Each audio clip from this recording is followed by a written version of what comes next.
Alright, so now that I'm an actual adult now, I have moved back home, graduated with my degree, and don't have to fear being threatened about this stuff anymore, I feel like it's time I let y'all in on a few things. Just a heads up, I've been scripting this whole thing for months, so this video is probably going to take me a few days, if not a few weeks to shoot. So if my outfit or anything else on me changes over the course of this video, my bad. Warning. If your ego is easily damaged, if you get easily offended, you know you're one of the people I'm about to call out here. If you already feel attacked, or if you're from the group of friends that I made across the hall freshman year, y'all can skip this video. You're basically exempt from everything I'm about to say here. Cause shit is about to get real. I apologize for the amount of times that my filter's probably not gonna work during this video, but I'll try to censor myself the best I can while I'm editing it. Now, I'm not bashing, I'm not slandering, and I'm not dragging anybody or any other terms that people are going to try to use towards this when they see it. I'm just telling my story the best I can now that I feel like I can finally speak without fear. And because someone's going to try it again, my views and words are my own and do not reflect my place of employment. Disclaimer. So originally I was just going to make this long typed out Facebook rant, but let's be honest, ever since the days of Vine, none of us have an attention span over 6 seconds to like to read anymore. So I'm going to try to make this entertaining as possible. So a couple months ago, my school put me in this donor article, and in it they quoted me saying, "They've shown me how the world really works." And this video is basically me elaborating on what I really meant by that. So upon my freshman year, I realized the black population in my school, or what little of it there was basically split up into 3 major categories. Modern day house Negro, so full of self-hate and detached from their roots, you would think this dude is at the top of their family tree. Who this nigga up on that name? Or they might even be a direct relative to this dude. Excuse me. Doc in the zebra shirt. And then in another category, you have the black folks that only stick to each other and have your get your degree and get the fuck out mentality. And you don't really catch them in any school-hosted social events. You catch them in 1 of 4 places: class, the cafeteria, practicing games, and at parties. Then lastly, in between, you have me and a few select others. But seeing that my main 2 options were either gentrify or be ostracized, I patiently sat back and stayed quiet for 3 years about all the ignorance I dealt with on a daily basis. Let me explain to y'all something about quiet folks like myself. We are the most dangerous people on the planet because our faces can show you the total opposite of what's going on in the back of our heads. You can say something ignorant to one of us and we'll laugh it off, but in the back of our heads, we look at you like the printer from Office Space.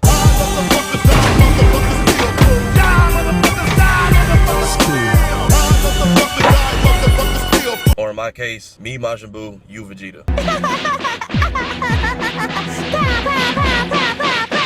Oh, don't get it twisted. I had Saiyan pride long before I knew what black pride was. Another thing about always being the quiet, nice guy, I always had 2 homegirls and they would always tell me, "So many people trust you with their worst secrets. I really hope nobody ever crosses you because you could destroy multiple lives in a day." Well, guess what today is? Please don't tell me you think I liked all of y'all just because I let the stupidity slide on a daily basis and ain't say nothing. So like I said, for 3 years, I faked my way through many friendships, relationships, and all kinds of unjust, racist, and crazy situations. I basically did my best impression of Carlton Banks. Senior year, I took the mask off and revealed my true Will Smith. And let me tell you, when I did, people was really hurt about the situation. See, a lot of us people of color try to make progress in the world, but you really can't get too far when you have too much pride because you make people uncomfortable. But when you do what I did and you climb the ladder too high for them to throw you off or function without you, and then you reveal your true colors, you find they don't really like being tricked into depending on you. Now, I'm going to be jumping from topic to topic here, so if something doesn't really relate to the last thing I was talking about, my bad. This is just as I typed it up months ago. So on the topic of work ethic. Now, when I was a child, and as many other black children are probably being told nationwide, growing up, there's always someone who's going to tell you, you have to work twice as hard to be just as good as them. I'm here to tell you that is a bold lie. The truth is, in the real world, you have to work 4 times as hard as someone who's going to put in 25% of the effort in hopes that you get half the recognition. Now, my major didn't have the most social of people in it, but it did seem that those of us who had a different ethnic background, didn't want to act like a total sellout, or didn't want to kiss ass for a grade, seemed to have a hard time just trying to make it through. Like, even when you go through certain processes that anyone else would have to. Like, every time I had to do a cash advance for a school club I was in, I could do the paperwork same as anyone else, but when the time came where they had to put the money in my hand, you could see how reluctant the people in charge were every single time. Now, when I tell these stories, I'm not saying every person I talk about and met with is necessarily bad, but sometimes being the first person to try some of the things I did, I tend to have a lot of bad experiences with good people. Moving on. Now, another thing I learned in school is that ignorance comes in 2 forms. You get people who clearly just don't know any better and can be educated, and the other are people who have been raised to think in such a closed-minded manner, and all because no one in the last 18 years has ever thought differently from them or just told them no. Now, people like that are hopelessly ignorant because their flawed mental programming can't be undone no matter how much exposure you give them. Now, to all my Caucasian cousins, I have no problem educating anyone on black culture, don't get me wrong. I just need y'all to rash y'all questions out to maybe 1 or 2 a day, because after a while, my life feels like a special on Animal Planet. Why do you wear that to bed? So I don't get oil on my pillow. Why do you put oil in your hair? So my scalp doesn't dry out. Why do you use cocoa butter? So So I'm not ashy? Hey, what's being ashy? Do all black people like Grand Theft Auto? I don't know, maybe? Why do you listen to this weird music? Weird music? That's Kendrick Lamar. You know what? Never mind.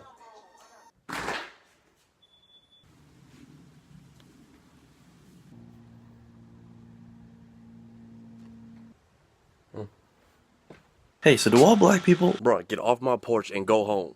Now, as far as the other type of ignorance I mentioned, here's a good example. Being from Florida, a lot of people ask me about a lot of the crazy cases we've had down here. So one of my friends asked me about Trayvon Martin, and I basically explained to him, look, if you are ever in Sanford, Florida, and the sun is down, and you are being followed, your options are either fight or run. So then his roommate walks in, here's what we're talking about, sits down to join the conversation, and the first thing out of this dude's mouth is, Tafari, you gotta admit, a lot of those black dudes who get shot by the police all have it coming.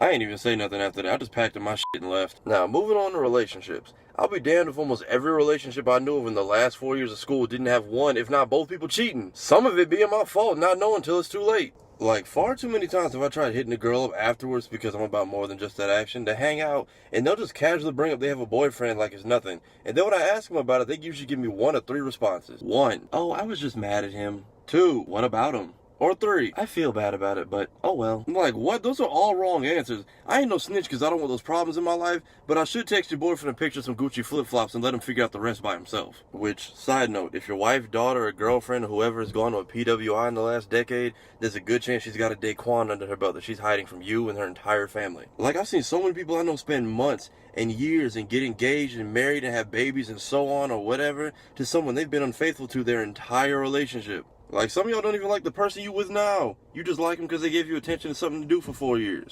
Personally, I call it the middle school complex. I know because I'm guilty of doing it myself. It starts off with you finding yourself in an environment full of people you're not really fond of in the first place. But because you see them every day, you start weeding out who really annoys you the most. The next thing you know, your best friend or your significant other isn't someone you actually like. It's literally just the person in the room you can tolerate the most out of everyone else. Like, towards my junior year of college, I started getting a little more active in the dating game.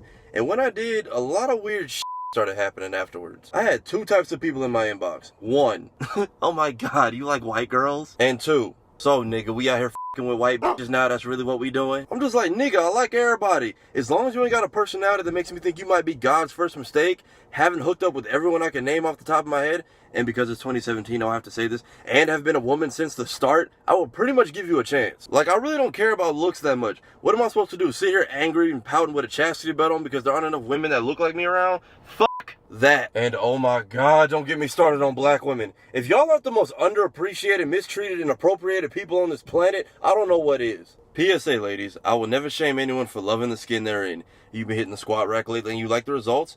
Cool. Maybe your leggings are hugging you a little nicely today? That's fine.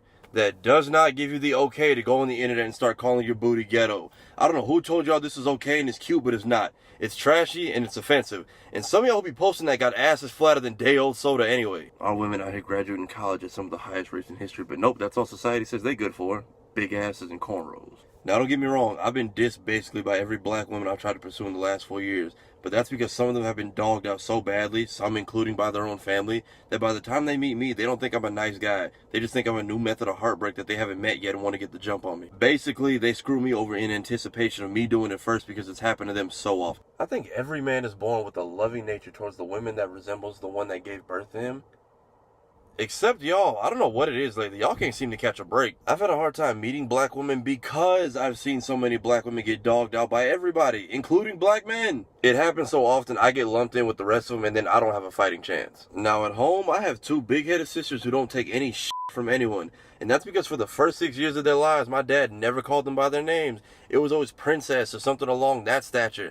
He said it so much now they grow up and think they are royalty and won't take any treatment less than that. But a lot of our women don't get that. The best that some of our women can get on a good day is a compliment that ends with, for a black chick. Don't get me wrong, I'm still out here doing my part though. I have plenty of homegirls I have no intentions of ever pursuing, but I still gas them up even when they look at their most ratchet, because women in general deserve to know they look beautiful at all times. Like, a girl can walk into my class, no makeup on, sweatpants, and hair nappy like Mufasa, and I'm probably gonna say something along the lines of, okay, I see you, you chocolate Nubian goddess, you better rock them natural locks that God blessed you with.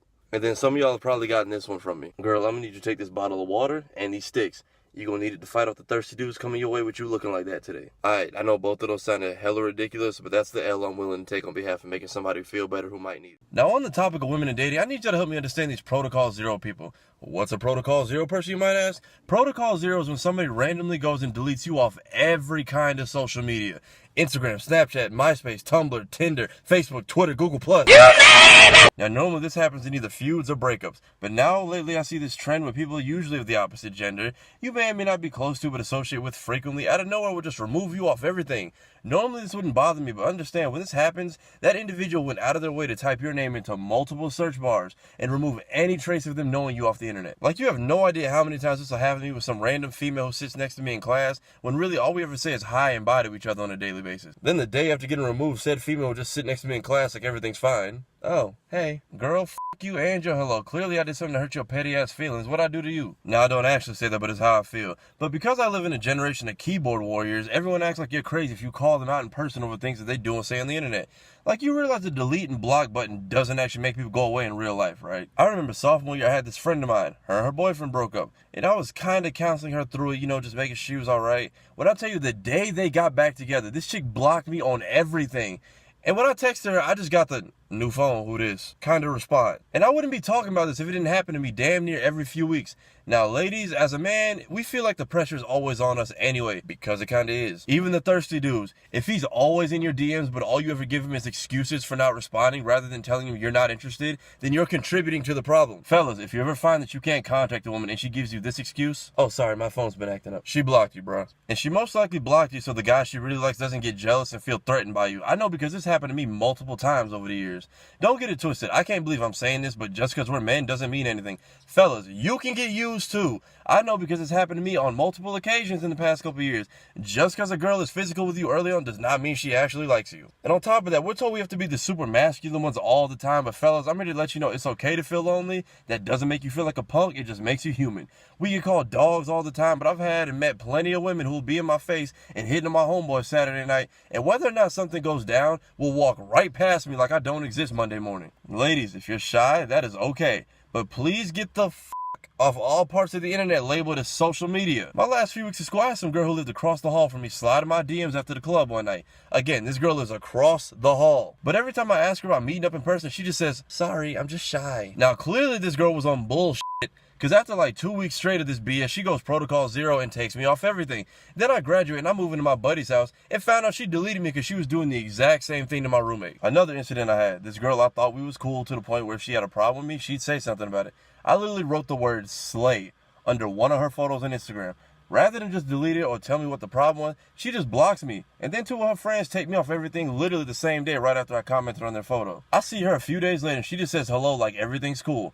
And in my head, I'm just like, fuck the hello. Did my one-worded comment really bother all three of y'all that badly? And this was her response. No, I just don't like comments on my photos. I turn them off most of the time anyway. Now, if that's her preference, then that's fine. We squashed the beef, but in the back of my head, I'm like, what the fuck kind of preference is that to have when you have an account on every major social media platform and all of those platforms revolve around likes and comments? And even in social functions, like I don't know how many times I went to a party and I see girls roll in 4 to 6 deep, squad all up, just to stand in the corner and dance on each other and gang up on any guy who gathers the courage to try and approach one of them, just trying to make conversation. Now, I'm not saying girls gotta go home with the guy. I'm just saying it's a party. It's a place where you go to get out of your comfort zone and be social and mingle with people. There is nothing wrong with that. And a personal pet peeve I have, ladies, I don't know what makes y'all think this is okay. If you and a guy were ever an item, talking, flirting, or whatever, it is not cool to comment on our Snap story with hard eyes aimed at one of our random homeboys in the background. It's not cute, it makes you look like trash, and it pisses all of us off collectively. And ladies, we need y'all to be upfront with this sometimes. I see so many girls I went to college who graduated and are A, acting super churched out and pretending they didn't just have 4 straight years of shameless promiscuousness. Or B, they'll be in a relationship with some poor sap who has no idea he's dating a girl living the life that I pointed out in part A. Now, I'm not saying you gotta shame people for their past or you gotta tell detailed body count stories, but ladies, we need y'all to be upfront with us sometimes if you have a past that we should know about. Because no dude wants to go to a social function with you and every guy there is snickering in the corner because they know we have no idea why they're laughing at us. That's not how you want your man to find out about you. At least if you tell us first, we can stand by you in moments like that. But no man wants to get put through that. I know because I've had it happen to me and it's embarrassing. I honestly feel bad for these nice, innocent guys I see dating / getting engaged to girls who have a Kim K level body count. And it's sad because they have no idea. And you know, if they ever found out about their woman, their world would come crashing down around them. Like, I went to a religious university, and I've noticed it's one thing to go to church and post scriptures on Facebook, but how many of y'all are actually praying when you go to bed and talking to God? I live life with no regrets now, including this video, but every night before I go to sleep, I pray just as hard for the people I'm talking about that I do the people I love, because if you're busy trying to make my life a living hell, then I don't even want to know what personal demons you're facing on a daily basis. But I'm honest with my father. Some of y'all are just out here typing Bible verses and living a complete lie. I mean, hell, I got friends who are honest that they smoke not just cigarettes, and I drink from time to time. If you're watching this video, it's probably because you saw that clickbait photo I attached to it of me drinking a beer in front of Jesus. I didn't have wine, so I couldn't be classy about it. And yeah, some people might say I'm going to hell for it, but I say I'm built in my father's image. My sense of humor is also his. Meanwhile, I know a girl who topped off my homeboy in a public restroom at a bowling alley, then tries flirting with me when we have class later that year at the same damn bowling alley. As if I don't know about the dirty deeds you've done here already. And the whole semester I'm blown because I'm like, girl, do you have any shame or self-respect right now? And nowadays, me and the other good fellas out here are usually told, well, you know, nice guys finish last. Which, in 2017, that just means being Eskimo bros with everybody and having a higher risk for catching STDs. Now, me and the few other good dudes out here can relate to this. We all know a girl that everyone would kill to be with. I mean, homegirl is slamming. But of course, this dime piece fallen angel has gotten with the biggest fuck boy on the planet. And we all ask the same question. How did he get that when I couldn't? Look, I'm just here to tell y'all, do not be fooled. You know what that dude is about and so does she, which the better question to ask is, why the fuck would you want anything that nigga can catch when you clearly know you're above his pay grade? Like, I don't care how gorgeous the girl is. If she falls for a guy like that, she's clearly stupid and she ain't worth your time, bro. Now, let's move on to what I call Plan B bitches. And don't get me wrong, I'm only referring to them as such because the people I'm talking about fit the description. Because I was in school, I've had plans change all the time. And when they do, I'll usually just hit someone else up after to see if they want to hang. And far too often have I had some female go off saying, thanks, but I'm not trying to be your Plan B. Plus, I have plans already. Ladies, look, as men, we usually don't even have a plan B. If we suddenly have free time because our plans fell through, be happy because rather than going home and call it a day, you were the first person we thought about spending our new free time with. Ladies, another thing I need y'all to stop doing is please quit being this girl on Snapchat. Nobody loves me. Wishing I had a babe, but I don't because I'm ugly. This would be nice, but I'm single. Someone hit me up so I feel wanted. All my friends have a bae and I don't, so cuddling with him has to do for now. Bored again because I'm ugly and no one wants me and I'm ugly and... Excuse me, miss. No. I was just trying to say, can you move because you blocking the bathroom door and I gotta pee, girl, damn. Oh, sorry. Thirsty niggas all in my face today. Look, I'm just tired of seeing the women crying on my timeline for attention and then complaining when they get it. I got girls in my Facebook talking about they're depressed. Some girls claiming they can't find a man. I got girls talking about they want to kill themselves. I'm the type of person who says, don't talk about it, be about it. Stop complaining about the same thing over and over and over again and just do something about it. Okay, coming back to that last post, I'm not saying anyone I know should commit suicide. I'm just saying if you complain about it on Facebook for 5 years straight, please call this hotline. Okay, this one I'm just mad curious about. Ladies, can y'all please explain to me what this new trend is when you and your homegirl celebrating an adventure by taking a picture of y'all flashing nature? I'm not mad. I'm genuinely curious as to what this new trend is and why it exists. Alright, another thing I need y'all to relax on is this whole trend of getting 1,000 piercings put in your face. If you've got your cartilage pierced and your earlobe pierced and the hoop earrings and 3-lip piercings and both sides of your nose with the poppy seed piercing and the middle nose piercing that makes you look like a fighting bull and the snake eyes piercing and the up and down piercing that goes in your tongue, I forget what it's called. You don't look cute, you don't look sexy, you look like you're about to go take over all of Sparta. Like, when I see y'all looking like that, I literally just want to toss a magnet at y'all just to see where it lands. Alright, last thing I'm going to say about this and then move on because I see it every damn day from ladies on my timeline ages 16 to 60. If you are out here on your second child and baby daddy combo or even higher number, you are not allowed to go on Facebook and Instagram talking about, I need a man who will cater to my needs and love me for me and help me achieve my goals and love me regardless of all my flaws. Shut the fuck up. Because clearly that's not what you went out looking for each time. And now you out here on your 4th child and 5th baby daddy. And yes, I said 5 because I actually know women who are finessing 2 men out of child support on 1 kid because they honestly don't know who the dad is, but they refuse to get a test because they make bank off of both of these men. Now, in case y'all haven't noticed, I'm black. So whenever I get a chance to show pride in that doesn't make us all collectively look like idiots, I'm gonna like it, I'm gonna share it, and even sometimes I'm gonna wear it. Like these clothes that I wear but catch the side eye from people every time I wear them.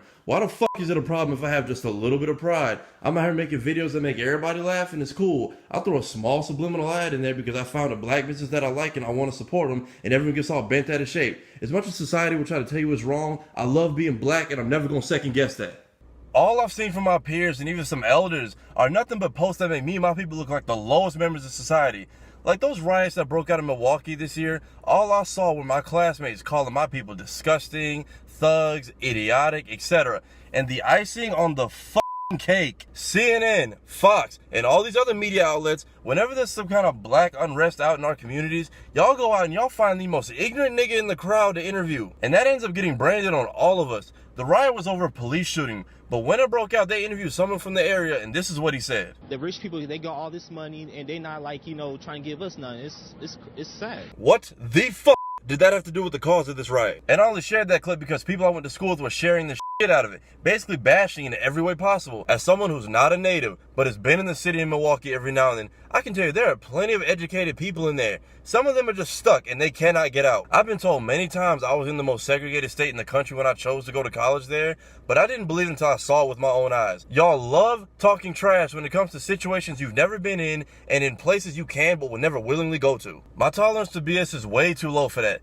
I can't sit in the same room with someone who wants me to call them a friend, but then after class they get on Facebook and say Black Lives Matter supporters are all terrorists, and at the same time Colin Kaepernick deserves to be shot in the head for kneeling during the national anthem. So let me clear this Black Lives Matter confusion for y'all. I had a buddy of mine who messaged me about it, helped me see what I'm about to show y'all. So let me clear this shit up in 3 simple letters. Alright, you see this below my face right now? 3, 2, 1. Now do you get it? You gotta be absolutely stuck on stupid to think a group of people would get brought here as slaves, get our asses kicked in every way possible for centuries, and then one day we would just get on a soapbox and say, we matter more than everyone else. No. And then for those of you people who always scream, well, all lives matter. All includes us. And then y'all act like we're crazy for asking to be included in that. And if you're really an all lives matter supporter, regardless of the cause, I didn't see any of y'all saying shit when Dylan Noble, Justine Damone, and Heather Heyer got killed. And for you self-hating Uncle Toms out there who go out there and say Black Lives Matter is terrible, and then you go viral because you're the one person of color who says it, basically the Facebook version of getting promoted to working in the house, shut the fuck up and go sit in the corner while the rest of us are trying to make some damn progress. And oh my God, how many times are y'all gonna put this ignorant nigga on my feed? Until I start seeing y'all protesting black on black crime that goes on in our neighborhood every fucking day, shut the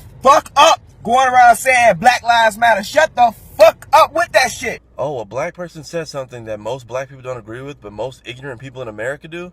Get him an interview on CNN and Fox. What do you want me to do? Go back to the hood and post up in front of my local liquor store and weave shop with signs? Bro, you think we don't know about Pookie Ron Ron and Junebug and them out here making us all look bad? Most of the time when it comes to black on black crime or black crime in general, they usually get caught. Look, if you have a large gathering of sheep and they make enough noise, you may eventually find there's a wolf among us. Let us worry about what goes on in our locker room. There will always be internal issues in every community, but that's not there for everyone to comment on. And another thing, why is it every black related issue has to get destroyed? Also, why the fuck is y'all go-to person always Ben Shapiro? Yes, grab the angry little Jew, put him on stage, and let him aggressively spit out statistics for 20 minutes. Like, why the fuck would I want to listen to someone who in the beginning of most of his speeches states multiple times he doesn't care for your counter arguments, opinions, or other information you may believe to be facts? He's basically saying, hey, here's some information and fuck anything else you might have to say about it. Well, he's speaking the truth. So when it comes to the unjust murder of people of color and their children, it's okay to just reduce our lives to nothing but numbers? While slandering the names of the people who've died? Because if so, I think Stalin would be proud. Look, not enough people have said this. Y'all should be happy that black people are just asking for equality and not revenge. I see people claim that black people never have anything to pass down because they waste all their money on petty things and don't know how to save and create wealth. Nigga, we had Black Wall Street before it got blown the fuck up and bombed off the face of the earth. I remember when the Milwaukee riots broke out. One of my white classmates shared this video of Kevin Gates saying, yeah, but it's the way that you conduct yourself with authority. For jogging? Yeah, I'd have been stopped for jogging. I'm really jogging. But that in itself isn't the problem? That was your ignorance. I can't get mad at you because of your ignorance. You don't know. You've been trained to feel like everything that's moving like this is up to no good. But that's what the point of Black Lives Matter is. He just finished breaking into a house. But all lives matter, baby. I mean, well, that's the point of the campaign, All Lives Matter. Yeah. Kevin, if you jogging through my neighborhood with face tattoos, my nosy ass has probably got questions for you too, bro. I don't remember who it is, but the guy I'm talking about shared the video saying, I gotta go with my man Gates on this one. I usually don't speak on these topics, but he has a point. So this is who I'm supposed to listen to? Kevin Gates. 2 phones, Kevin Gates. Real niggas eat booty. Kevin Gates. You talking about locked up right now, Kevin Gates. Please stop sharing videos of the one black celebrity who agrees with what you think and acting like they're a role model for the rest of us, because they're not. I got more on that one later. Now, even at a professional level, I've seen my people catch hell. Like when a professor in my school loses their job, a possibility of that is them getting terrible feedback from students. The university will look into it.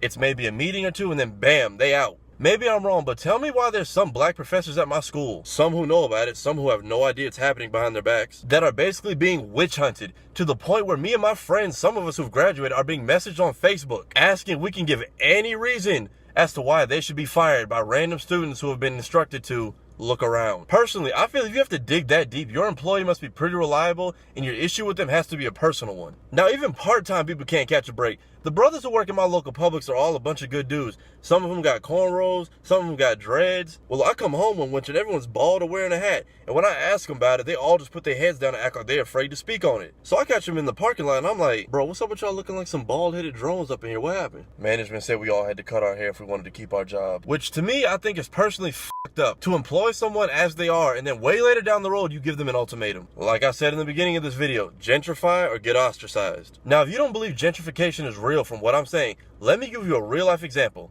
This was the house built by my great-grandmother. She raised her kids in this house. My grandma and some of her siblings raised their kids in this house. My mom raised us in this house, and my aunt raised her kids in this house. Now, as you can see, most houses in this neighborhood pretty much have a similar story and are all pretty much built the same. Alright, if I'm talking loud, it's windy out here, so my bad. But like I said, most of the houses out here are pretty much the same in the hood. So y'all want to tell me what those are doing here? Every time I come home, more houses that have been here for generations disappear, and these keep popping up. They are trying to push us out. Now, for me, I don't always play the race card. I try to articulate and argue with people like a human being, but sometimes I come down to the conclusion that the only difference between me and this person is color, and they really can't see past that regardless of my argument being more valid than theirs. I didn't really feel this way for the first time until my sophomore year. Me and my roommates went to go get food after watching the Michael Brown verdict. Everyone knew what had just happened, and all my so-called friends, classmates, and teammates spent days looking at us like we were some motherfucking monsters with a Molotov cocktail ready to burn the place down. The fact that we were in school with them trying to better ourselves and get an education too had no literal meaning to them whatsoever. And regardless of the outcomes of these cases, if you're the type of person who hears about someone getting gunned down by police and you automatically look for ways to justify it, you're sick in the head. Human death is a sad thing and should not be that normalized to you. Then there was this situation my junior year where I had to go to a conduct meeting. The way it works in my school, if you're in the room when a violation happens, you have to go in for a meeting. I was across the hall from my room with my buddies when it all went down. Not only did I get interrogated more than the people who actually lived there, but I was the last person who had my meeting. And this was my first offense ever. My friends were on their second and some even their third. And they each told me, yeah, I owned up to it. He said he'll try to get me off easy and give me a slap on the wrist. I walked in trying to be a man about it and own up to everything, thinking it would go just the same for me. Wrong. This overly feminine possible penis lover looks me up and down once and basically chastises me for 30 minutes. Long story short, he basically told me I wasn't shit for being there, not snitching in advance, kept cutting me off while I was trying to tell my story. He then ends the meeting as my hand is on the door trying to leave, that my senior year might be in jeopardy because the points he's going to add to my record would affect my housing and class registration, not knowing that I had completed all of those the week before. Boom, I think it's over and done with. But 6 months later, this idiot keeps the points on my record after we both discussed that they would not carry over into my senior year and gets 3 more charges added onto my case. So after a week of being in and out of offices, I got it all settled and taken care of. But out of the 6 of us who were involved in that situation, I was the only one whose case got dragged out that long. Now, like I said, I don't think I'm more important than anyone else, but I do believe that my Black life matters more than being a scapegoat for hurt white feelings. No, you don't get to tell people I slut-shamed you because our conversation about your love life didn't cater to your ego and I kept it too real for you. No, you dumb cunt. You don't get to tell people I leaked your sexuality all because you got too drunk and wild at the club and started screaming fun facts about yourself. No, you're not going to say my words made you sound like a hoe more than your own actions at the club did because I spoke a little too ghetto for you to understand and you instantly got offended. No, having a black friend, especially when he acts like Don't stay too long, Docus, doesn't exclude you from being racist. No, saying you know a black person doesn't exclude you from being racist. No, having sex with black men and women doesn't exclude you from being racist. If you use that excuse, we just accuse you of having jungle fever. No, I don't care if you and your friends think it's funny, you don't call me or my homeboy Toby. Usually that's an automatic ass whooping. No, lady, you're not allowed to just walk up to me and grab me by my dick at the party just because you claim you know me. No, you're not allowed to do that last thing and then act like you don't know me at school in front of your friends and family. You diss me like that and I will kindly introduce myself to everyone right there in front of you and then leave you to awkwardly explain to them how we know each other. No, you don't get to tell people I'm bullying you just because you asked my honest opinion and it made you feel bad about yourself. No, you don't get to tell people I asked you on a date just because I asked if you wanted to go to a school function I was going to anyway. No, me turning you down for sex does not make it okay for you to try and roofie me. No, can you call me your nigga? Nor can you say it, unless for some reason you've been given a pass, but even then you should know when and when not to say it. Now let me explain the last part. When I say there are two meanings to this word, it's clear when I'm using the second one, which means an ignorant person.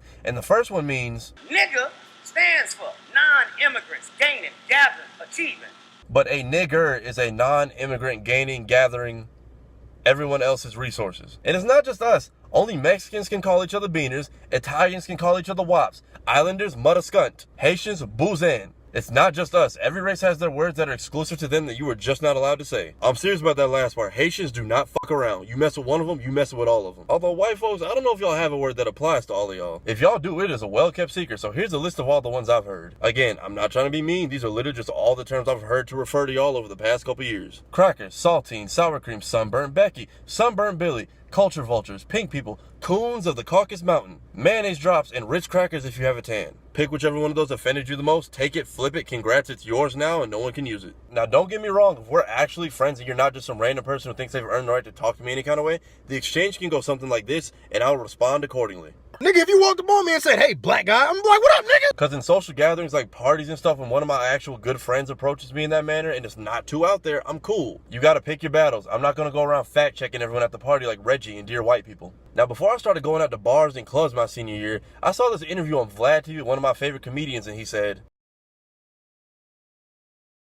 now, while you don't want niggas in your club, you got white people in those clubs dancing and partying to hip hop and rap music and reciting the word nigga in the song where it's being said every 6 seconds. And they looking at me while saying it. What up, nigga? Nigga, nigga, nigga, nigga, nigga, nigga. Meanwhile, all the real niggas is outside and can't get in because they niggas. And I felt he was right, and I hadn't really experienced it till this year. If you don't believe me, here's a party I played at. F up, right? Let's see another clip. Now here's the third one for good measure. Same place, different day.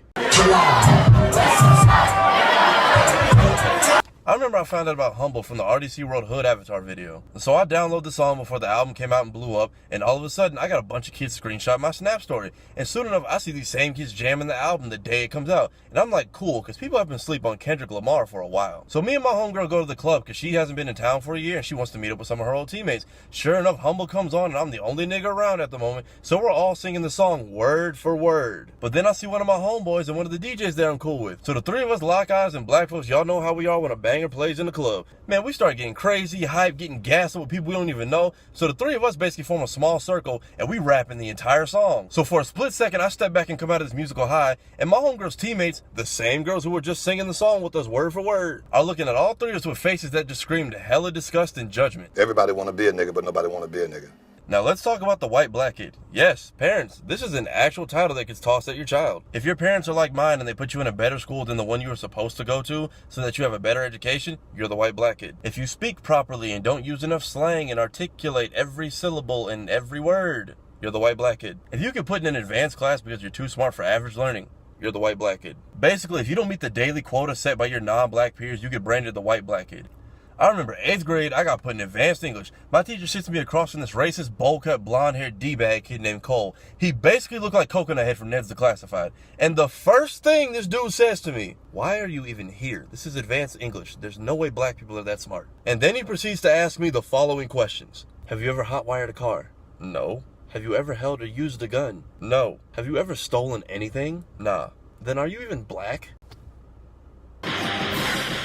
I have never wanted to hop the table on somebody so bad in my life. Now, like I said before, I've met some people who can be educated and others who are just helplessly ignorant. Like, I've met so many people who you can speak powerful words to all day, but they just look at you surprised because they're amazed that you even know how to speak. They basically look at you like Huey on the Garden Party on the first episode of the Boondocks. Jesus was black, Ronald Reagan was the devil, and the government is lying about 9/11. He speaks so well. He's adorable. Are you even listening to what I'm saying? Like, I've been called weird many times, but I realize that's because I don't fit the mentality that many of my peers have of black people. Like, some of y'all really think it's all Jordan's 2K and trap music. Like, when you answer the door and I'm on the other side, what do y'all expect? Like, you know what, I got it. I know what y'all expect to see. This song's supposed to look when y'all first meet me, cuz. Do-rag on, sunglasses and a hoodie on in the daytime with a tank top, black and mild in my ear and some Hennessy on the ready just in case somebody asks if I got some miles and yak so we can get shit popping.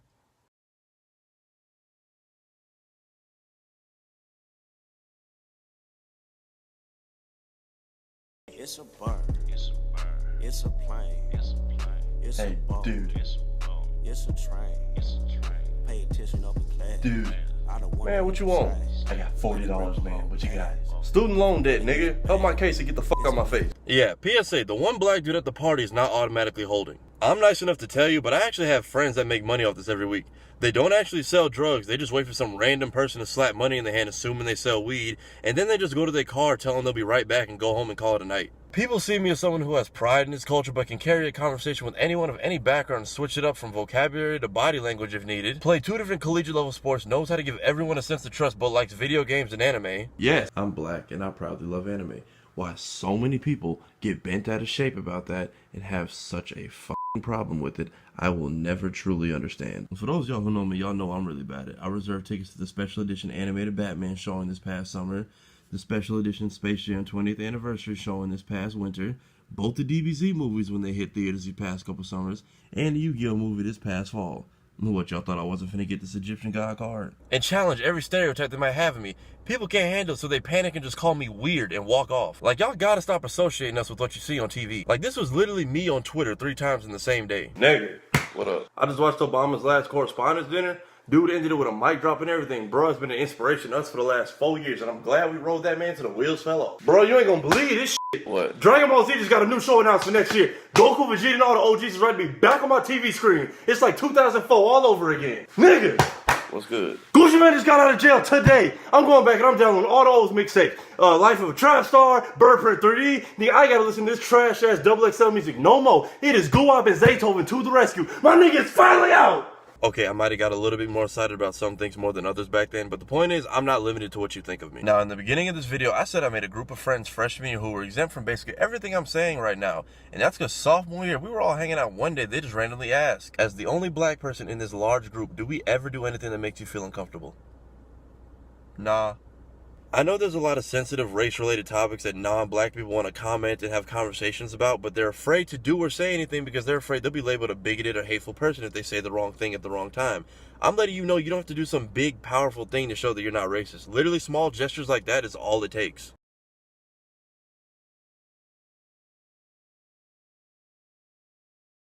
Also, while I'm on the topic, I want to address this other trend that I'm seeing. If you teach in a predominantly black private school where most of the kids wear uniforms and even pay tuition, stop taking pictures trying to stunt in our culture with captions that are basically a slick way of saying, look at all the little black children I'm helping. You're not doing them a favor, you're doing your job. The parents who got them into that private school so that you could give them a better education, like my mother did for me and my aunt did for my cousin, are the ones who deserve that praise. That's not even coming from me. That's coming from a friend of mine who chose not to take the easy way out. She decided to purposely go and teach public school, which is way rougher up north. Now it pains me to say this, but black youth, we really need to get our shit together. In the last 4 years, I've gotten more support from my brothers and sisters I've met in the service industry, meaning my teachers, my Uber drivers, the people who serve my food, and other random adults I've met on some of my adventures. I get more support from them than I do my own peers. I have more of these people who I may have met only one time in my entire life who tell me, hey brother, I'm proud of you. I support you. I pray that you make it. We all go through the same struggle. We all want it to end, but we will not support someone else's attempt to end that struggle if our name isn't on it.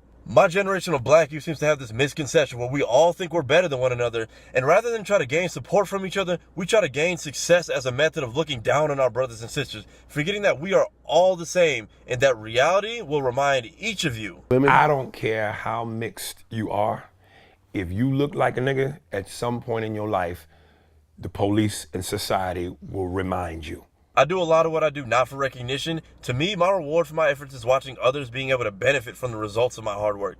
And from time to time, a Milky Way. The radio giveaways I've done, the t-shirt toss and pregame music on the field and in the locker room during football games I used to do last year and so on. I struggle so much trying to do something positive that will reflect positively on my people, But I'll be damned if getting my brothers and sisters on board ain't the hardest thing on the planet. Like, I've met so many dudes who want to stop having the same hardships I do, but they will either trash my method of doing it, or just try to down-talk my methods entirely and kill my support. I don't do anything I do for recognition, nor do I ever rely on anyone. So having help and support would be nice, but the lack of those two things will never stop me from trying. Like with the skits and the videos I've been posting the past year, I don't ever expect to blow up off of those, but I know plenty of people who will see it and have an opinion on it, or something slick to say, but they'll never like it, they'll never share it, they'll never retweet it, or whatever. Even the times where I went out and DJed this year at popular events and locations, nobody would try to push it out to spread the word, and niggas will do one or two things. Be the main one talking about they'll show up only to never be there, or two, show up and then leave the second you go on.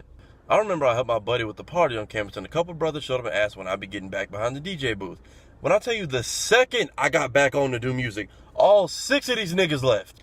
I finally understand why we get compared to crabs in captivity. We do nothing but drag each other down when one of us tries to make it out. And if the one who makes it out extends a hand to those who are stuck, multiple hands will reach up to try and pull him back in. So many times I can't get support from my own people when I try to accomplish something we could all benefit from, but then these niggas have the nerve to ask me for my services, ask for my help, and ask for all my connections. Now, bouncing off of that, let's get on the topic of real friends. Now, I talked about faking my way through a lot of friendships, and here's what I meant by that. The world we live in today, or at least what I've seen from my generation, a friend isn't someone who sticks with you through thick and thin, but someone who caters to your bullshit the most. Now, all my real friends are people that can handle my brutal honesty when it's needed, understand that I can keep secrets, and de-escalate drama in a heartbeat. But to me, a true friendship is one that can survive an argument. Just because you get along all the time does not make someone your friend. If you never civilly disagree, argue, or never have any kind of differing viewpoints on any certain topics, then that person isn't your friend.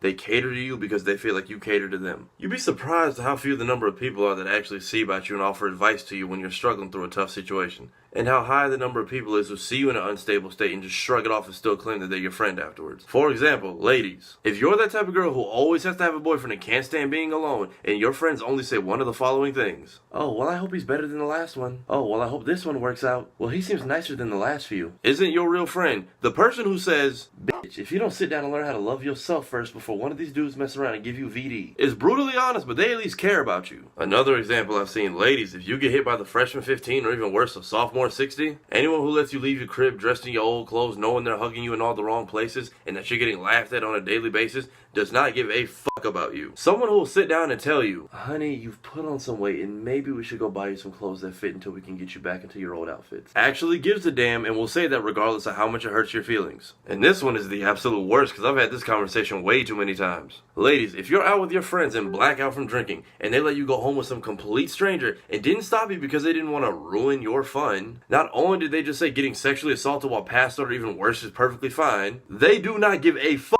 about your physical well-being. I bring that up because I've had too many girls I know tell me that's happened to them, and way too often this is their response. Oh well, I can't change what happened. So not only is it completely fucked up, but this is what's being accepted as the norm to your wives, sisters, and daughters. And people are becoming numb to it. Everyone is so pressed on being fake and never stepping out of their safety bubble. Me, I'm open and very upfront. Me and my family don't beat around the bush, we just take a chainsaw to it.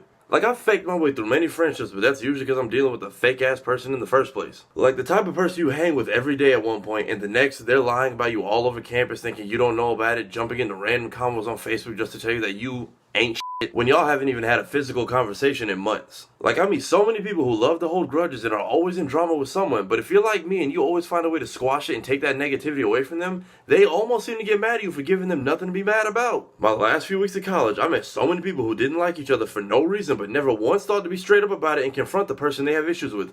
I live in a generation of keyboard warriors, everyone who feels safe behind the screen, but when you check them in person, they act shook. Like, some people are so used to always being upset and bitter at something, when you take that away from them, they don't know how to act and they don't know what to do with themselves. Like, I appreciate my real friends, the ones who will call me out when they think I'm in the wrong and vice versa, and we can still get along at the end of the day. Like, I had a friend of mine confront me at the beginning of my senior year, told me she had been avoiding me for months over something that was a complete misunderstanding, so we hugged it out and squashed it.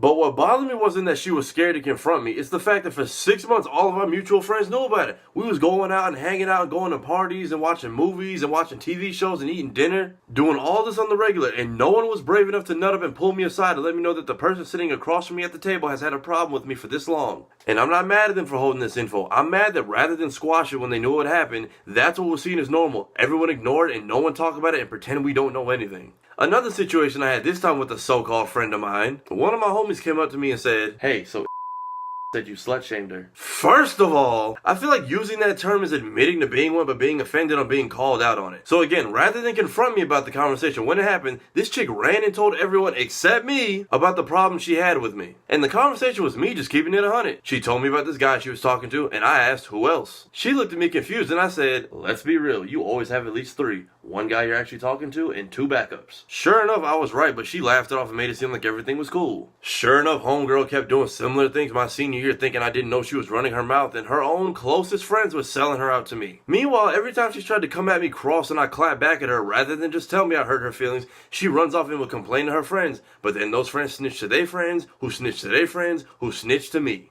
This next one is for everybody. If you go through a real bad breakup and one of your so-called friends chooses to continually keep saying one of the following things. Hey, so have you and her talked recently? Knowing good and well hell y'all haven't. Or this. Hey, what's up with you and old girl? Oh, wait. That person isn't your friend. They're a fucking asshole. Point is, some of y'all need to realize y'all friends ain't worth a damn and will sell y'all out in a heartbeat. Now on to the next topic. Now as I've stated, I keep it straight up with people most of the time when it comes to deep conversations, and some people just can't handle it. But I see way too many teenagers who think the world is really beneath them. I remember a few years back, I'm in my dorm and some girl from my high school was going off on a rant, and it was something like, yes, it was my photo that got leaked, and I was sending a photo to my man, and a photo of my beautiful naked body somehow managed to get around. Nudity is a gift, and that was taken from me. So I scrolled through the comment section, and it's just a bunch of 15, 16, and 17-year-old kids talking about, girl, you better preach. What you better do is your homework, because all y'all need a whooping and your phone's taken away. Just reading all that had me feeling like a pedophile, so I have followed every kid from my high school who was involved in that thread. Look, to all you kids who just graduated high school and think you know how the world works now, congrats. But until you know the 2007 Britney Spears level of joy and sadness, that is student loans and graduation coming to haunt you at the same damn time, and you cannot legally purchase the things needed in this aisle to cope with that,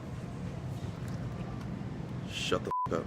Alright, so this next segment, which I will be keeping count for, is called Fuck You for Trying. Remember the black people I mentioned from earlier who lay low and usually keep to themselves? I'm about to explain to you why most of them never broke out of that habit. Let's rewind back to my junior year, shall we? Mind you, I've been pulled over at least half a dozen times, each for random and unspecified reasons by police. I'm in the car with my sister and 2 of our friends, and one of my neighbors who didn't know about me because I'm only home twice a year saw us get in my car and reported it stolen. Some of you saw the video. We got stopped, I got held at gunpoint, and I got frisked the whole 9 yards. My sister and our friends were furious when it was over, but I remained calm the whole time, not because I didn't want to die, but because I wasn't afraid to. Honestly, the whole time I'm sitting there thinking, fuck it, this is my 5th time getting pulled over this year anyway. My luck was bound to run out soon enough. If this is how I go, then so be it. This was the day before I was supposed to go back to my old high school and talk to student athletes in my hometown about going to college, so they don't end up in situations like this, because if you're around for too long, it's bound to happen. And I was only in town for 3 weeks at the time. So I posted the video of us getting pulled over and said, I don't hate law enforcement, I just hate being the one they have to perform their duties on that often. Sure enough, a bunch of classmates were in my comments making me out to be the bad guy.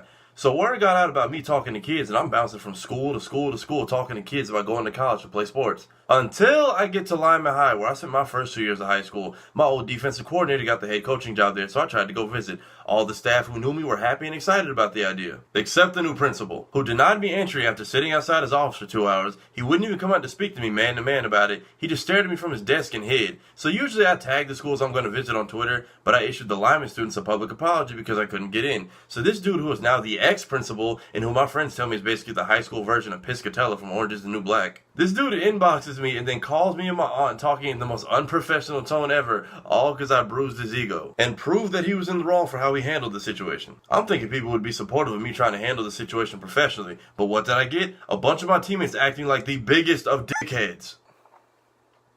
My bad, y'all, had to get the sun out of my face. Anyhow, so because other people came to rush to my defense, it basically started a whole comment war on my page, and then more of my teammates jumped on the bandwagon like I'm in the wrong. Translation, fuck you for trying. Sure enough, next season rolls around and we have a record low roster, record low recruiting class, and have back-to-back 3 and 7 seasons. Now, bouncing off of that, police brutality is real, people. It happens. I don't hate police. I got friends and family that are law enforcement, but there are such things as bad cops. Freshman year, I worked on campus basically as a janitor. My supervisor was cool, but I also was stuck working with this prick named Kirby. Now, Kirby was one of the most disrespectful coworkers I've ever had to deal with. Like, common courtesy was not a thing with this dude. Like, dude was always doing the pettiest of shit. Making sure I was the last one to enter every room we went into. Never held the door open, so I always had to do that little awkward shuffle trying to get in before it closes. Just tiny stuff like that. One time, our supervisor calls out sick, so I'm stuck with Kirby for 4 hours. And when I tell you, this man went the whole shift without speaking directly to me. My boss sends me to the area he's in, I say hello to him, and he just shouts out loud, Yep, gotta move these tables so they match the diagram on the dry erase board. So I try asking him, is that what we're doing today? And he just never responded. And at one point, this dude just up and leaves. So I'm on the clock still, but I'm wandering random ass hallways for 2 hours trying to find him until I eventually bump into him again. And then after I found him, he doesn't even acknowledge the fact that I'm there, knowing that I've been looking for him for the past 2 hours. And my biggest pet peeve is that whenever we had a task that he didn't want to do, he would make it a known effort to turn his back to me and do this. Can't you make him do it? Who the fuck is him? Like I ain't got no name and shit, you know what I mean? But we work in a group of 3, and we work together 35 days out of the week for an entire semester. Are you really going to make that much of an effort to pretend you don't know what my name is? Look, point of the story is that every place of employment, including police departments, has a Kirby. Someone who's a terrible person, employee, and co-worker who has no business following the profession they currently practice. After all the drama that went on at home then, which fast forward to the end of spring, y'all have seen the news and the video of me getting pulled over. No one is guaranteed safety. So I asked a few soon-to-be seniors like myself, and they agreed to help. Look, we're gonna pull a few minorities on the team together, and all I was gonna say was this. Alright y'all have seen the news. Y'all know shit is getting bad out here. Next year when camp rolls around and all the kumbaya and all the team bonding stuff is done, find someone that looks like you and pull them aside and just let them know they're safe here. They don't have to worry about dying or getting killed for some stupid reason and becoming a hashtag. That's what I was going to say. But here's what actually happened. Alright, y'all. Did you really rally up all the niggas on the team? Bro, what the You the one who said this was a good idea yesterday and you were down to help. Nigga, you stupid. So I literally got 2 words into my explanation before all of them laughed it off and walked away. The fact is I wasn't asking for permission, I was asking for help. And like I said before, the lack of help would never stop me from trying. I still did what I said I was going to with the freshmen who came in this year. But the only thing anyone could say about that meeting is, yeah, Tafari had all the black kids standing together in the hallway for 30 seconds. With that being said, tell me why so many people were coming at me in my inbox and in group chats talking to me in the most disrespectful of tones. I tried to have a meeting, not start a movement. We stood together in the hallway. Why does that automatically offend you? Translation, fuck you for trying. And sure enough, what happens a month after this failed attempt of mine goes down? Alton Sterling and Philando Castile. And honestly, thanks to social media and the internet exposing a lot of the bad cops, there's a lot more people cautious of police. Including me. A little bit of background about myself. I've never had OSS. I've never had ISS. I've never been suspended. I've never been in a fight. I've never even had detention. Yet the first time I got pulled over by a cop, I mean, y'all tell me if this counts as getting pulled over. I pulled into the dark side of the gas station where no one can really see me and there's not much lighting, and he just pulls his car up behind me, boxes me, and cuts the light on. Now, like I said, I've had no kind of priors in my life, but my first thought when he pulled me over wasn't, well, let me just see what the officer wants so we can both be on our way. No, my first initial thought was, he's still in the car and I got 1 foot out the door. I can outrun this motherfucker right now if I wanted to. That same spring, I offered a few higher-ups at my university an alternative to our curfew policy that certain students could have access to. The idea came because a good friend of mine had a serious concussion, and the only way for me and my roommate to get her to the hospital at 4 in the morning was to have her let us in after curfew and hope we didn't get written up and fined. Otherwise, she was going to sleep it off, which is the worst thing to do when you have a concussion. So I submitted and get told it's actually a good idea that they like and would get back to me on. They never did. Beginning of my senior year, I get an email from some woman I've never even heard of, and she gives me some excuse about some bathroom policy, which clearly lets me know they never even considered my idea, and she didn't even bother to read the proposal. Translation, fuck you for trying. Now the worst of the worst. A lot of y'all saw on my Facebook when I got in trouble over this damn 50 Shades of Grey promo gone wrong. So now that I can openly talk about this without fear of me telling the truth getting me reprimanded further, I'll give y'all the quick version. Basically, you all know that I worked for free at my campus radio station. Every year we tried doing a giveaway for Valentine's Day and they all flopped. This year we asked a bunch of females and they all brought up that the 50 Shades Darker movie was coming out soon. So we bought 2 tickets and 1 DVD. We put it on our page and said, hey, if you want a chance to win it, like the post. So as time goes by, our Facebook page blows up like never before. And then 2 people who don't even go here anymore got offended. Now we're all adults, most of us anyway. Just because you're in the minority that does not agree with something as trivial as a contest does not mean your opinion, which you're entitled to, is better than everyone else's, especially to the extent where you have to ruin something for people that you're not even involved in. So sure enough, one of the hecklers starts getting roasted in the comment section, and I'm thinking everything's fine. The very next day, less than 24 hours into this week-long contest, I get called out of work by administration. Let me remind you, I work here for free. I'm only the assistant manager, and there are at least 3 people that rank above me. But all of this was automatically coming down to me, so the lady who was complaining about the contest couldn't handle getting roasted and just take her L quietly and leave. So she wrote an email to the Alumni Association, which consists of a few thousand people, our department head, the president, and SGA, which our organization isn't even attached to. She basically said we were promoting abuse to women and stalking and BDSM and ruining the sanctity of marriage. Look, if I haven't already, I'm just going to insert the letter after editing and you can pause the video and read it for yourselves here. Meanwhile, she's preaching being holy and all that, but judging by what we saw on her page, I'm pretty sure this girl had a kid out of wedlock. So Let he who is without sin cast the first stone. So I go into the Res Life office and I get told to take the post down. They say they don't want to pull the plug, but they have to. So before I make this thing go ghost and give the middle finger to all our supporters, I decided I'll be a man about it and go speak to the president. We've had a lot of deep talks on serious issues, so I figure we can have a civil talk and reach a good conclusion. Wrong. Now, I don't know if I said this already. Not everyone I'm talking about in this video is bad. I just have a lot of bad experiences with good people with the things that I approach. So I go into his office expecting we're going to have a civil conversation, and this man basically spent 15 minutes doing the SpongeBob meme. What were you thinking? This is what our fans asked for, so we were just giving people what they wanted. We were just giving people what they wanted, so that's what we're doing now? I mean, that's kind of how surveys and radio contests work, so... It was basically the modern day version of Bill Cosby going off on Eddie Murphy. This session of me getting chewed out went on for about another 15 to 20 minutes, and the way it was going with him just repeating my words back to me and mocking me, I should have just asked if he got left off bad and bougie. And at one point he says, "Aren't you trying to graduate?" And in the back of my head, I'm like, yo, I'm really about to get kicked out of school for 2 movie tickets and a DVD.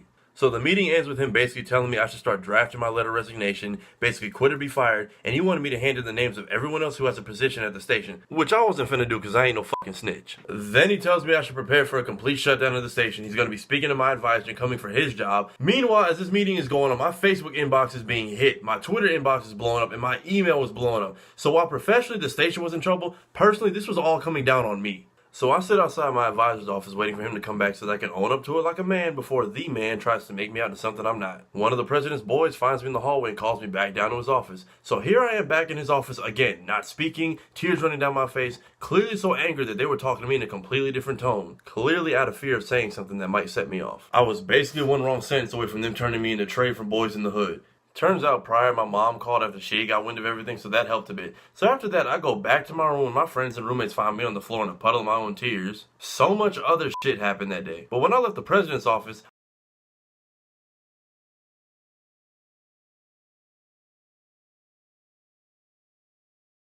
I had kids inboxing me asking me what happened before I even told anyone I was even in there. Which lets me further know they had something to do with a lot of the backlash I was catching. On top of it, these same kids were emailing the president all the negative comments that were coming towards the school for shutting down our contest, but cropping my name onto them to make it seem like I said it. Now, fun fact, there's been drama at my university every year I went there, but it usually goes undetected. Every year, one of my teammates gets suspended for saying something blatantly racist on the internet, and it gets swept under the rug. Sophomore year, we had a kid overdose on heroin, and the news caught wind of it, but the school downplayed it the best they could, not making too much noise. Hell, my last semester of undergrad, you had a high number of people catching STDs left and right, but this situation over a movie got blasted all over the internet, got sent to every department, got sent to all of our sister universities, and accounted for me receiving a lot of negative, disrespectful backlash. And from what I'm hearing now from current students, I'm not saying it's my fault, but they've gotten real strict on the music policy when it comes to sporting events, as well as at practices and the weight room. I basically became the poster child for all things negative on campus. I got people questioning me left and right. I got professors I haven't had class with since freshman year coming up to me and saying, "Hey, I heard you got in trouble, what happened?" Letting me know I was even the topic of staff gossip. But because I'm an American with rights and I don't like words being forced into my mouth or the mouth of any organization I work with, each post I started with the words, "Statement from the university," which they weren't too pleased about, but even in society today I see many problems like this, where you can have an entire community or an entire student body be okay with something, but the few voices of the powers that be morally disagree and pull the plug and use their power to silence the voices of the masses. And while we're talking about society, looking back on the situation and the role of a president, whether it be at a school or running a whole country, I gotta sit back and think, who came at him like that to where he had to come at me like that? Sir, you are a puppet's puppet. But what I'm saying is true, because I checked my phone throughout the week hoping this all goes away, and you have students using the hashtag #SaveTheTalon. And because it was clear people were on our side and I was in the hole about $30, but I was forced to delete the post, I screenshotted the name of every girl who entered our contest, inboxed them, and chose a winner at random. The irony of the fact is the girl who won the tickets and the DVD was engaged, destroying the sanctity of marriage, my ass. Hell, we even had a contest later that year when we gave out a bunch of gift cards. Some of those people went out and bought the movie on us. Which goes to show no matter how much power you have, sometimes the people will still make the choice that they think is best. But once this is over, I basically became one of those black people I mentioned earlier in this video. For a solid month, I stayed out of sight. You either caught me at class, practice, parties, or in my room and nowhere else. Like, I stopped eating in public completely. I would grab my food and go straight back to my dorm. I kept working on other projects. Like the very next month, I worked out a deal with the Milwaukee Bucks to get the school discount tickets for the rest of the season and even playoffs. But I did the best I could to lay low. With everything that followed that day for the rest of February, I was going down different hallways, avoiding emails, ignoring phone calls of anyone who worked at the university because I was afraid I was walking into another setup. because one mistake had the highest authority trying to take down me and anyone and everyone associated with me. Even the nice ladies who met with me about forming the new alumni website and got me in that article I posted at the start of this video, I avoided them for about a solid month and a half before I decided to respond to them at all, because for the 4th time I was told, fuck you for trying. And just to give y'all a good scale of other people that are in my school's alumni pool besides me, on one hand you have a sheriff that some people look at like the devil, or the king of coons, and on the other hand you have the world's most top grossing male porn star. So please, tell me where I fit between those two. Or maybe I'm better or worse, I don't know. So after the whole thing, I decided if this is the hell I catch just for trying, what would happen if I actually tried to push buttons? That's when my skits started getting a lot more real. The room searches and all that other stuff I was posting videos about was actually happening to me. But when I spoke on it in a way that was humorous and had a message, I find myself in administration offices again, and have professors pulling me to the side telling me to be careful because legal action is considered being taken against me. Basically for telling the truth. And that's how I got the idea for this party. Every year we normally had a senior cruise. This year it was canceled and replaced by a senior week, which wasn't bad at all, but because a few people couldn't handle their drinks last year, we all had to suffer for it. So using the connections I had, I basically asked the nice staff at a bar on Water Street to let us host our senior night on the Saturday before our final exams. As time gets closer to it, we had drink specials, me and my buddy got the DJ, I had street vendors coming, I arranged for Uber and Lyft drivers to get people to and from the event. Me and my friends made a private group for the event, which in a week had about 300 people in it just so no one from the school could sneak into this one, like they have on other group pages students have made. If you have any of my social media accounts, you saw the video. Everyone had a good time, there was no drama, no fights, and everyone got home safe. I know administration wasn't too happy about it, but after being pushed to my limit, this was the result of seeing what would happen if I pushed every limit. So because it's 2017, I guess we can't avoid talking about this. Now let me lay this out. I watched so many of y'all turn into the most vile, disrespectful of people. Too many people telling me, oh, I just didn't want Hillary to win. Nigga, you still picked Trump. You ain't gotta justify it for me. He is our president now, and I can accept that. Yeah, that's right. I said our president, America. We holding this L together. And personally, I don't want to see him get impeached. Because Mike Pence looks like the true final boss in every video game I played as a child. One minute you think the fight's over and the big baddie's been taken down, and the next thing you know, the man in the suit who's always way too calm morphs into Nemesis from Resident Evil and shit gets really real. Now, those of you looking for some generic reason why I didn't vote for Trump, shut the fuck up. I didn't vote for him because unlike many of you keyboard warriors who always want to call somebody out on Facebook, I actually went and saw the man speak. I went as a member of the press. Hell, check my page, the photos are still up there along with the live stream that I did. But seeing him on TV saying, I'd like to punch him in the face, I'll tell you. And then seeing him in a room full of people wearing suit and ties, speaking calmly, making funny references you could only know if you lived in Wisconsin long enough when he's only been here for less than a day, it shows me that he knows how to work a crowd. Which bothers me because I can't read the guy, and that lets me further know we don't know what's really on his mind. So I voted for Gary Johnson. Now when he got elected, I knew things would be the way they are today, but I thought that there was a slim chance maybe everyone would kind of get it. Nothing in this country is new. Everyone out here screaming, not my president, and all that are the same people who loved and defended Obama when people who voted for Trump were saying it. Not really everyone just swapped places. With that being the case, I thought that there was a slim chance when Trump came to power, every one of his supporters who defend his every action and get offended when everyone protests and screams, not my president, would take a step back and be like, damn, we were screaming that shit for the last 8 years. I finally see how they feel. But of course I was wrong. Now I can respect the title of a president and that there's a process to gaining that. That doesn't mean I have to like who's holding that title. And if you support him, that's fine, but y'all need to chill the fuck out and stop acting like this man is inhuman and can do no wrong. Like when the transgender ban in the military came, I didn't see anyone talking about it or complaining about it before he made that decision. What tripped me out was when a girl I went to school with right after the news broke out writes, if you support transgenders in the military, delete me right now. Personally, it tripped me out when she said it because I thought she was a lesbian this whole time. Okay, but back on topic. We supported Obama, but we didn't act like that nigga was Jesus Christ. Because like I said in my last video where I roasted our commander-in-chief, if the Obamas were out here stealing speeches, grabbing women by the and calling 9/11, 7/11, y'all would be out here calling for impeachment and the death penalty. HBO would have televised the live hanging and firing squad simultaneously now. They'd have had a rope around the nigga neck and some guns going off of the treasonous president, Obama. Yeah, basically that. Honestly, I'm surprised people aren't more understanding seeing how people who loved and hated the president just simply swap places now that Trump is in office. I can't believe these thugs and terrorists would say such slanderous things about President Trump. But what about when Trump voters did it to Obama? Fuck Obama. See what I mean? How did this buffoon get into office? Bitch, he got elected. Twice. Like, when did human decency go out the window? And like I said, I can respect the office and the fact that I call him President Trump now. Yet during his 2 terms, most of us called the last guy Obama. Which is disrespectful, especially if you claim to be a true patriot. Including our current president who did nothing but diss him, his family, make false claims of birtherism, and so on. I'm just tired of the slick ass responses, because nobody was this bold the last 2 terms. Now, when Obama was in office, I'll admit we had a little bit of pride, but that's because he beat every stereotype. His cousin Twan didn't come out the woodwork with any bad stories that blew up. Nobody out there was talking about he owed them money from back in the day. Didn't have some girl he dated back in the day come out the woodwork claiming she his baby mama. Meanwhile, after that, Herman Cain and Ben Carson just popped up with no seal of approval and didn't have a chance. People fuck with President Trump because he just keeps slipping up, but you gotta admit, he keeps giving them reasons to. But he doesn't have to worry about everyone getting on him for the most trivial things, like taking a photo with someone at a funeral when that person insisted on it, but then ignoring the fact that his wife checked that person like 2 minutes later. I don't even look at everything around as politics anymore. Like when Trump care failed all because of John McCain, I didn't see that as John McCain being a hero. I just saw it as karma is a motherfucker. He's a war hero because he was captured. I like people that weren't captured. Okay. But when the one person you were talking trash about is the one person's vote you need, you know McCain was in the cut like, so Donald, what was that shit you were talking again? Guess who ain't getting that anti-Obamacare passed today, bitch? Oh, and for you people that like to throw this one out there, if you don't like our president, then leave.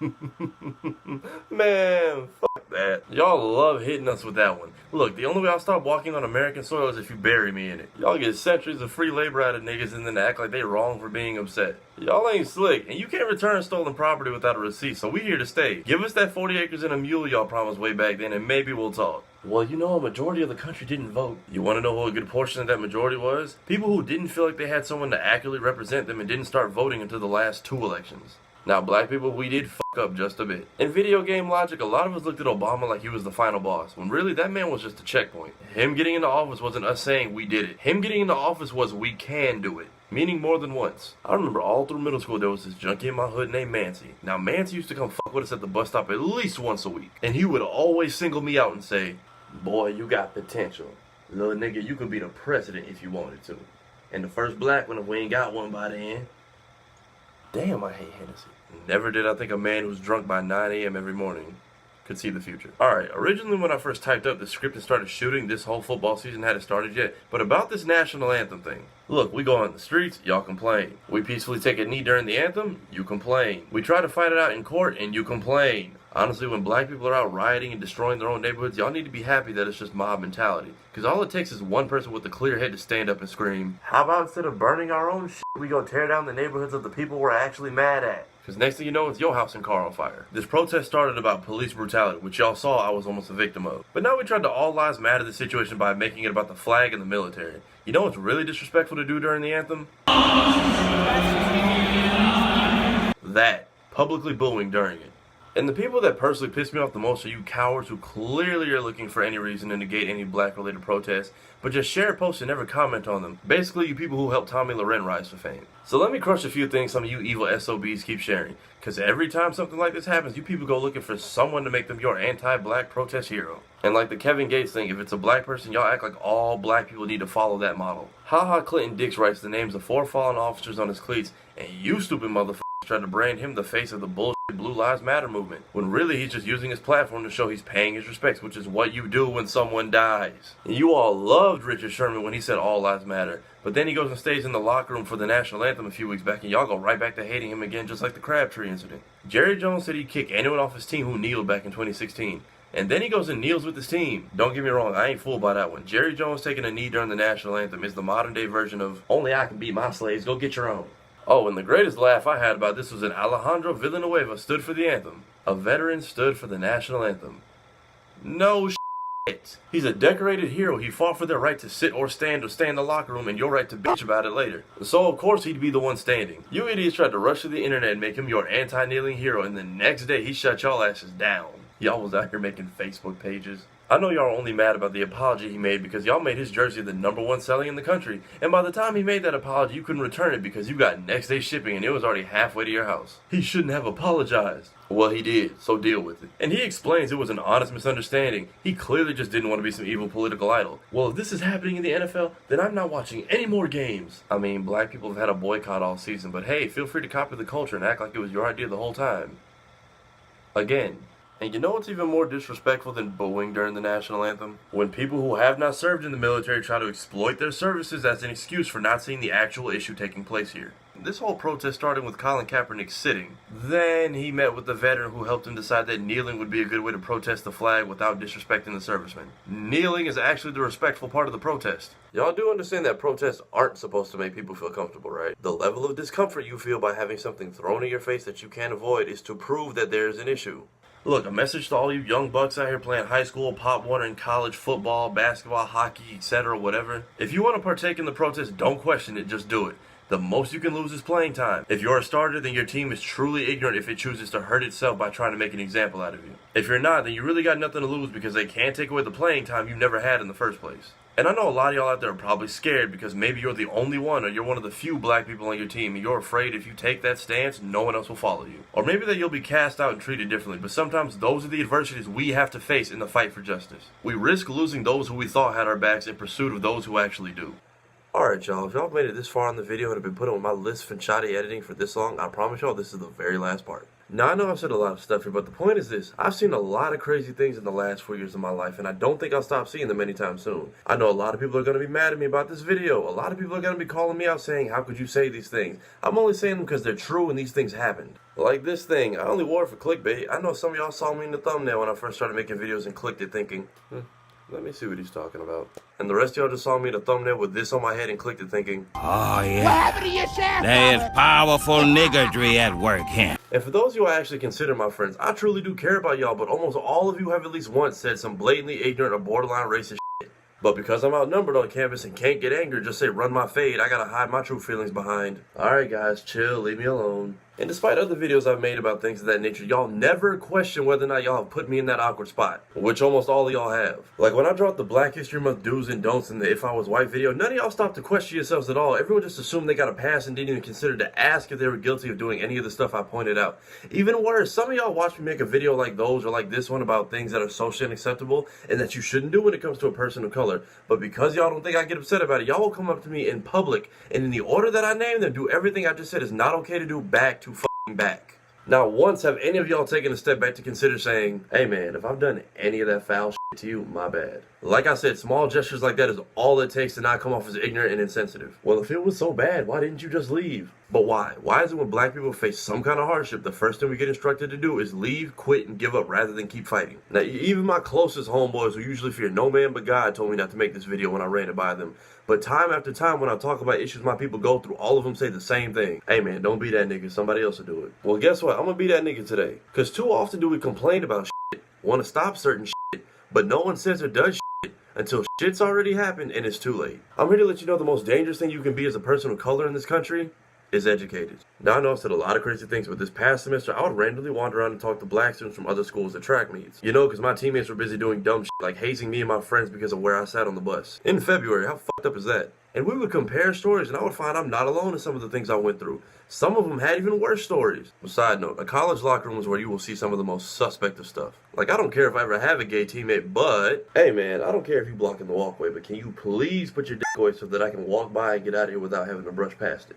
Should not be an almost daily conversation. And whenever I would ask him that question, he would turn to be damn near offended I didn't want to see it. Then there was like me and one other dude in our team who was showering our tights just because we ain't trying to be naked in a locker room full of men. And that same dude I was just talking about, this was his response. Come on, you guys are black, you should want to show it off more than anyone else in here. Nah, we good. So I'm talking to these dudes at track meets and they all tell me, oh bro, we got one on our team just like that too. So when you look at everything I've talked about in the entirety of this video, no, it isn't just me that has gone through some of these things. And for those y'all out here saying, well, you're just talking shit on the internet too. Not really. I've been out here in these streets. I've been on segregation tours, spoken to children about bettering their future, collected food for the homeless, supported local businesses and growing black businesses, DJ'd at parties, some of which I told you I helped put together, struck a deal with an NBA team for discount tickets for my whole university. Yet no matter what you do as a person of color, there will always be someone looking to discredit you for your success for the tiniest of reasons. Or they just pop up to tell you you ain't shit. But I get that even now, and that's just on Facebook. Don't get me wrong, I'm not a saint. I've done my fair share of stupid stuff. I helped this senior with his prank my freshman year. During spring break last semester, I drew send nudes on the football field in the snow so everyone who came to the parking structure could see it. I made a throne out of toilet paper 2 years in a row. And the next RA who checks the ceiling tiles in my old room is going to find a nice little note from me. I mean, y'all saw the photo I attached to this post. That's why you're watching this video right now. Unless you're one of those people who've been subscribed to me on YouTube for the last 10 years. If so, hey, welcome back. Nice to see you. Point is, I'm only human, and I'm tired of seeing so many people go through the same thing, and nobody wants to be the first person to confront it. So if that person has to be me, I'll bite that bullet. Maybe this isn't the right way to approach everything that I talked about, but at least I tried, and maybe I can be an example for someone who comes along and wants to do it the right way. Now again, I'm not slandering, I'm not bashing, I'm not trying to drag anyone or any organization. Like I said in the beginning of this video, in that article, this has been my story.